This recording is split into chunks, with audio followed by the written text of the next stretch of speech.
c'est l'autre enjeu. Alassane Ouattara qui a lancé le processus de la révision constitutionnelle. On l'a entendu dans ce sujet d'Anaïs Furtad, sujet qu'il a déjà évoqué donc en août dernier. Déclaration étonnante d'ailleurs sur le nombre de mandats après une première révision constitutionnelle en 2016 qui avait suscité là encore beaucoup d'inquiétudes. Est-ce qu'avec cette annonce, ces annonces aussi de modification de la Constitution, est-ce que la population ivoirienne appréhende la politique de manière un peu plus apaisée aujourd'hui?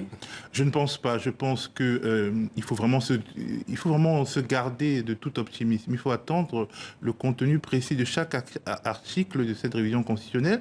C'est une révision opportuniste. Par exemple, le fait qu'il n'y ait plus de ticket. Avant, quand il était avec Bédié, le ticket aurait servi à nouer une alliance. Maintenant que Bédié peut se retrouver avec ses adversaires, on enlève le ticket. C'est du mépris, en fait, pour les électeurs ivoiriens. On ne change pas la Constitution 7 mois, 6 mois et demi avant les élections. Ce n'est pas un signe de volonté démocratique, c'est un signe de dévolution monarchique du pouvoir, comme ce qui s'est passé en 1993 entre Houphouët et Bédié. On va y mettre un peu de forme, on va paver le terrain pour un successeur constitutionnel dont on imagine qu'il pourrait être Amadou Koulibaly, c'est-à-dire quelqu'un d'assez falot, de pas charismatique, qui ressemble étrangement à Henri Konan Bédié. Et après, on va s'étonner que cet homme-là ne puisse pas avoir la légitimité nécessaire et que le pays replonge dans des crises.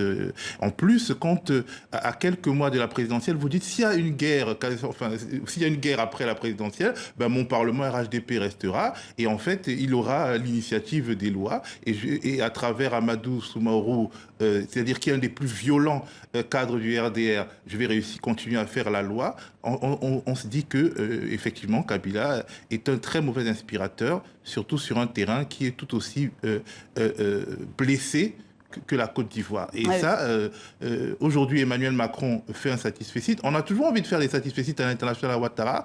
Et en fait, parce que, quelque part, la préférence de la communauté internationale pour cet homme est une des clés de l'impasse politique ivoirienne, et ça continue encore. Et vous en parliez de Henri Konan Bédié, justement, c'est la question qui va se poser, l'après Ouattara. On va écouter l'analyse politique depuis Abidjan de Sylvain Nguessan.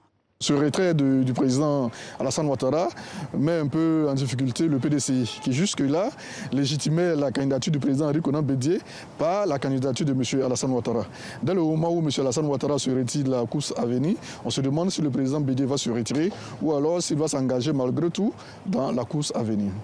Alors quand on entend le discours d'Alassane Ouattara aujourd'hui sur le renouvellement des générations, Henri Konan Bédié, c'est pas forcément l'homme de la situation. Ce n'est pas vraiment la réponse, non, c'est vrai, puisqu'il aura 86 ans au moment de la prochaine présidentielle, Henri Konan Bédié, et qui n'écarte pas d'ailleurs la possibilité de se présenter.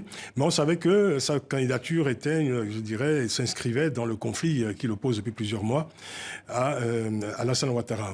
Alors, il n'y a rien de plus terrible pour un opposant, en fait, surtout quand ce sont des oppositions personnelles, de perdre son adversaire en cours de route. Et là, c'est vrai que dès lors que Alassane Ouattara n'est plus candidat, Henri Konan Bédié, il faudra qu'il révise, je dirais, son logiciel. Est-ce que sa candidature sera encore justifiée, puisque en privé comme en public, elle était essentiellement justifiée par sa volonté, ferme volonté de bouter Alassane Ouattara hors du palais, de l'empêcher d'obtenir un nouveau mandat. Il y a aussi le cas, il y a d'autres cas qui vont se... Ouais, du coup, les regards se tournent vers Guillaume Soro, évidemment, qu'on a sollicité d'ailleurs et qui n'a pas voulu commenter. Voilà, Guillaume Soro, évidemment, on imagine qu'il va y avoir, je dirais, des négociations, parce que, bon, pour l'instant, ce sont quand même, je dirais, des alliés historiques, Guillaume Soro et Alassane Ouattara. La question est de savoir quel sera, je dirais, le sort judiciaire de Guillaume Soro quelques jours après le retrait officiel, en tout cas l'annonce du prochain retrait d'Alassane Ouattara du pouvoir des commandes de l'État. Alors, mais il y a d'autres rendez-vous qui sont des rendez-vous sensibles pour les prochains jours. C'est la question du code électoral, qui est aujourd'hui source de fortes tensions en Côte d'Ivoire. C'est la question de la composition de la commission électorale, la commission électorale nationale indépendante de Côte d'Ivoire, la CENI, sont des sources de tensions qui ne sont pas encore résolues.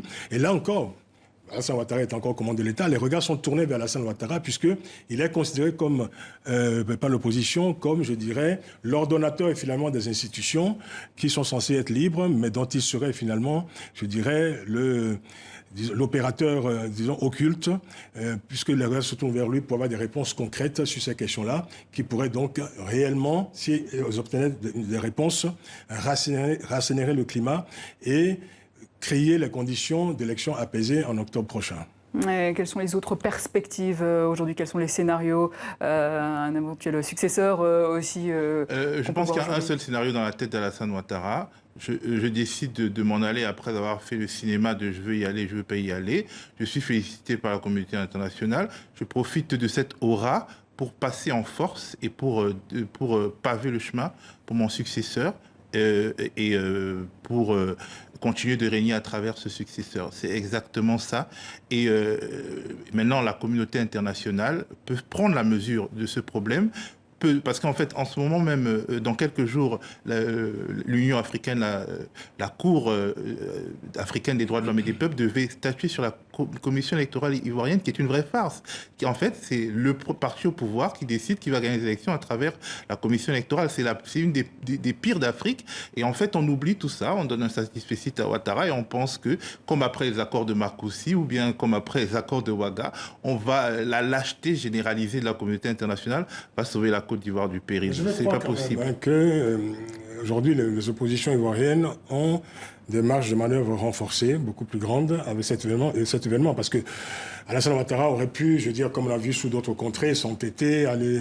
Non, mais en fait, c'est juste un nouveau logiciel. Mais j'entends bien, effectivement, la stratégie que vous décrivez, le fait que, bon, j'y vais pas, ou alors je mets quelqu'un qui est comme le prolongement de moi-même dans quelques mois.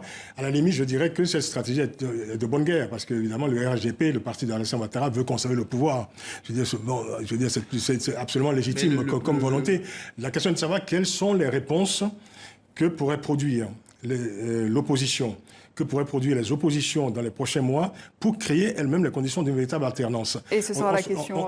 Et on se tourne vers ces oppositions. Évidemment, on va suivre un rapport de force nouveau, c'est absolument important. Et difficile de ne pas faire le parallèle, comme vous le disiez tout à l'heure, avec la Guinée-Conakry, l'éventuel troisième mandat du président Alpha Condé. La Guinée qui devait être la question, on en parle, du jour, mais au vu de cette actualité ivoirienne de taille, la question guinéenne sera plutôt traitée la semaine prochaine. Merci à vous deux, messieurs. Francis Laloupo, directeur de l'information.